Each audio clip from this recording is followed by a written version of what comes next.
ઓરસંગ સંદેશ ન્યૂઝમાં આપનું સ્વાગત છે। છોટાઉદેપુર પંથકના ડોલોમાઇટ કારખાનાઓ આજથી અચોક્કસ મુદ્દતની હડતાલ પર ઉતર્યા। છોટાઉદેપુર પંથકમાં રોજગારીનો મુખ્ય સ્ત્રોત ગણાતો ડોલોમાઇટ ઉદ્યોગ હાલ ભારે હાલાકી ભોગવી રહ્યો છે।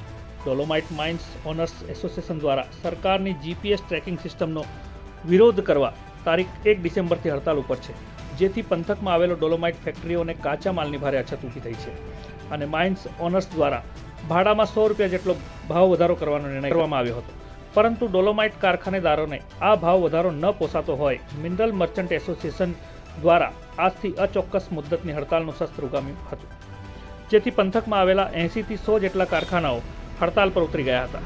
કારખાનાઓ બંધ થતાં અહીં કામ કરતા 10,000થી વધુ મજૂરો, કર્મચારીઓ, ટ્રાન્સપોર્ટરોની હાલત તો બેરોજગાર જેવી બની હતી। મિનરલ મર્ચન્ટ એસોસિએશનના પ્રમુખ કૌશિકભાઈ શાહે જણાવ્યું હતું કે ડોલોમાઇટના કારખાનાઓ આજથી બંધ થતાં મોરબી ટાઇલ્સ ઉદ્યોગ, ગ્લાસ ફેક્ટરી, સાબુ ઇન્ડસ્ટ્રીઝ ઉપર તેની સીધી અસર પડશે। સરકાર દ્વારા તાત્કાલિક ધોરણે માઇન્સ ઓનર્સ એસોસિએશન સાથે વાટાઘાટો કરી ઉકેલ લાવવો જોઈએ અને ડોલોમાઇટ ઉદ્યોગને પડતી મુશ્કેલીઓનું વહેલી તકે નિરાકરણ લાવવાની માંગ કરી હતી।